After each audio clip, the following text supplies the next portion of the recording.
আসসালামু আলাইকুম রহমতুল্লাহ বরকাত। আমার ফেসবুকের সকল ভাই বোনেরা সবাই কেমন আছেন? এটা হলো আপনার স্বর্ণদ্বীপ, লোকেশন হলো সন্দ্বীপ। এটা সন্দ্বীপের আমাদের পুরুষের জায়গা। তা আসলে এই চরটা হয়েছে অনেক দীর্ঘদিন হচ্ছে, এখন বাংলাদেশ সেনাবাহিনীর আন্ডারে চলতেছে আজকে কয় বছর। দেখুন এখানে সমস্ত জায়গায় আপনার সব তরমুজের ক্ষেত। এই যে তরমুজের ফলটা দেখুন বড় হয়ে গেছে, কেউ কেউ বিক্রি করে ফেলছেন, আর কারো মাত্র বড় হচ্ছেন। আপনাদেরকে আমি ভিডিওটা দেখাচ্ছি।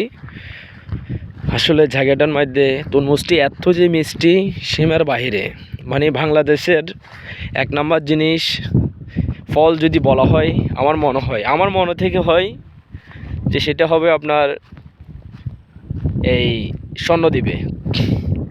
এই দেখুন ফল, এটা হচ্ছে সেই স্বর্ণদ্বীপ।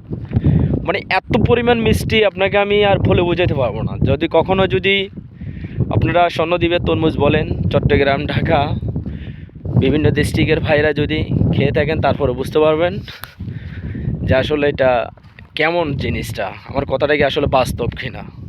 আপনার ছোট একটা এখন ফল কেটে দেখলে অনেক মিষ্টি, এটা তার মানে এটা বড় হলে কি হবে, অনেক, মানে আল্লাহর একটা রহমত। এটা আসলে তো আপনার এই যে আমি দেখাচ্ছি, এটা আসলে চর উঠছে, এগুলো সবগুলা ঘর ছোট ছোট।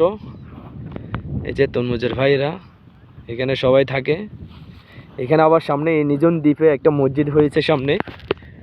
এই যে সামনে ভাইরা থাকেন, তরমুজ রাতে চেক দিতে হয়। এই অবস্থা। তো সবাই কমেন্ট বক্সে জানাবেন কেমন লাগলো। ওকে, আল্লাহ হাফেজ, ভালো থাকবেন।